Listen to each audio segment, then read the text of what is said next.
लोकसभा चुनाव 2024 को लेकर सियासी दंगल लगातार जारी है और नेताओं के साथ हम लगातार बातचीत कर रहे हैं नेताजी के रोड शो में। आज हमारे साथ बातचीत करने के लिए जितिन प्रसाद जी हैं, जो कि भारतीय जनता पार्टी के पीलीभीत से प्रत्याशी हैं। जितिन जी, बहुत बहुत स्वागत है आपका। धन्यवाद। सर, सबसे बड़ा सवाल ये है कि इस बार भारतीय जनता पार्टी ने आपको पीलीभीत से प्रत्याशी बनाया है। हर जहन में एक ही सवाल कौंध रहा है कि दोरहरा, शाहजहांपुर, आखिर जितिन प्रसाद को पीलीभीत क्यों आना पड़ा? देखिए, पार्टी नेतृत्व विभिन्न पहलुओं पर विचार करके निर्णय लेती है और पार्टी नेतृत्व द्वारा जो निर्णय लिया है उसका स्वागत है। मेरे लिए बड़ी गर्व और सम्मान की बात है कि मुझे यहाँ पीलीभीत जैसी प्रतिष्ठित सीट से लोकसभा उम्मीदवार बना के भेजा। आपकी खुद की इच्छा थी या पार्टी का कोई दबाव? बिल्कुल ऐसा है, हम लोग पार्टी के समर्पित कार्यकर्ता हैं। पार्टी का जो आदेश जिसको मिलता है उसका पालन किया जाता है। क्या लगता है आपको, जिस तरीके से शाहजहांपुर में आपने काम किया, दोरहरा में काम किया, पीलीभीत को लेकर के विजन क्या है? क्या, क्योंकि आप लगातार ये कह रहे हैं कि मैं बंबई बना दूंगा, कुछ तो विजन होगा। नहीं, लगातार ये कह रहे हैं कि क्योंकि लोक निर्माण विभाग भी था और कुछ प्रायोरिटी एरियाज होते हैं और यहाँ पे बहुत काम वैसे भी कराया गया है। यहाँ 200 करोड़ का एक धनारा घाट का पुल है, इंडस्ट्रियल एरिया के लिए 100 करोड़ की एक 4 लेन है, तमाम रोड वाइडनिंग्स हुई हैं यहाँ इस पूरे जनपद में। तो काम किया है तो और कराते। हमारी कोशिश यही है कि यहाँ इंफ्रास्ट्रक्चर और जोर दिया जाएगा। यहाँ टूरिज्म की और बहुत बड़ी संभावनाएं हैं, फॉरेस्ट रिजर्व है, साथ ही साथ जो यहाँ एनिमल और मैन कॉन्फ्लिक्ट है, जो यहाँ थोड़ा बहुत परेशानियां गाँववासी हमारे सुरक्षा के दृष्टिकोण से देखते हैं, उसका समाधान स्थायी निकालना है। वो मुख्यमंत्री जी से बात भी हुई है उसके संदर्भ में और आगे उसका समाधान निकाला जाएगा। यहाँ इंडस्ट्रियल वो भी लग रहा है, इंडस्ट्रियल एरिया, तो विभिन्न इंडस्ट्रीज, रोजगार के अवसर, बहुत पोटेंशियल है यहाँ लोगों के लिए, तो वो सभी पर ध्यान देते हुए काम किया जाएगा। उत्तर प्रदेश के लिए किया जाएगा। यहाँ शुगर बेल्ट है, किसानों की गन्ना की जो फसल है उसके पेमेंट्स इश्यूज अगर कुछ होंगे, वैसे यहाँ सुचारू रूप से चलता है। दूसरा, धान और गेहूं की खरीद होती है, वो बहुत बड़ी चीज़ है। इन सब चीज़ों पे देखा जाएगा, एग्रीकल्चर के लिए भी, उद्योग के लिए भी, पर्यटन के लिए भी, रोजगार के लिए भी, इन चीज़ों को देखा। हम देख रहे हैं कि इधर भी हमारे जहां आप देख रहे हैं चल रहे हैं, इधर भी साथ साथ खेती है, तो जाहिर तौर पर चाहे चावल की खेती हो, चाहे गन्ना खेती हो, इन लोगों के लिए जो उनकी समस्याएं हैं उनसे आप इंटरेक्ट भी हो रहे होंगे लगातार। क्या समस्याएं आपके सामने आ रही हैं? नहीं, समस्याएं नहीं, और सुधार लाया जाएगा।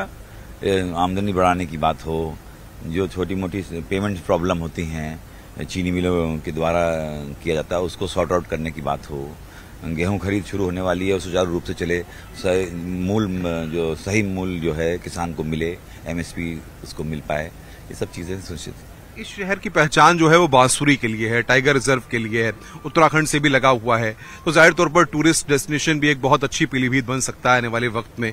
उसको लेकर के कुछ प्लान ऑफ? अभी तो जनता के आशीर्वाद मिलेगा, उसके बाद ही प्लान बनाएंगे। बिल्कुल मैं ये कह सकता हूँ, टूरिज्म का बहुत बड़ा स्कोप पीलीभीत में है। यहाँ का जो टाइगर रिजर्व है वो वर्ल्ड क्लास है, तो उसको और धार दे के आने वाले समय में जो इधर उधर लोग जाते हैं, ये ही बनेगा केंद्र। मगर साथ ही साथ मैंने जो बताया आपको कि जो कुछ गांव जो प्रभावित हैं सुरक्षा के दृष्टिकोण से, उनका ध्यान रखना पड़ेगा। उनके पहली प्राथमिकता पे रखते हुए वो जो गांव है वहाँ चाहे फेंसिंग करानी हो या कोई और तरीकों से सुरक्षा के दृष्टिकोण से उनको पहली प्रायोरिटी दी जाएगी। योगी जी की टीम में आप एडजस्ट हो गए थे, पीडब्ल्यूडी जैसे महत्वपूर्ण विभाग की जिम्मेदारी, उत्तर प्रदेश में सड़कों को लेकर काफी काम भी हो रहा था, तो अगर दिल्ली जाएंगे, अब दिल्ली की सवारी करेंगे तो ये रास्ता आधा छूट जाएगा। लोग इसको लेकर के भी चर्चा कर रहे हैं। ऐसा कुछ नहीं है, कार्य किया जाता है, नेतृत्व जो जिम्मेदारी देता है उसको निभाया जाता है। अब नेतृत्व का ये आदेश है तो इसका पालन किया जाएगा। आगे क्या होता है वो तो समय बताएगा। अच्छा, जब टिकट फाइनल हुआ तब ये जान पाए आप कि आपको पीलीभीत से लड़ना है, पहले से कुछ संकेत थे? नहीं, ऐसा है ना, ये सब तो इंटरनल बातें होती हैं, मगर बात सीधी ये है, पार्टी निर्णय करती है, उसका पालन करते हैं। सबसे बड़ी बात यह है कि पीलीभीत की अगर हम बात करें तो 18 लाख यहाँ पर मतदाता हैं, जातिगत समीकरण भी यहाँ पर फिट बैठते हैं, तो ऐसे में लगता है कि जाति की बात होती है, विकास की बात होती है, कुछ लोग जाति की भी बात कर रहे हैं, कुछ लोग विकास या मोदी का विजन जो है उसको लेकर के बात कर रहे हैं। आपका विजन क्या है? हमारा सीधे सीधे ये है कि प्रधानमंत्री के 10 वर्ष का कार्यकाल जो रहा है, उनका ट्रैक रिकॉर्ड रहा है, जो लाभार्थी दिखते हैं बड़े योजनाएं भी पारित हुई हैं, गांव तक के लोग लाभार्थी विभिन्न योजनाओं के हैं यहाँ मौजूद।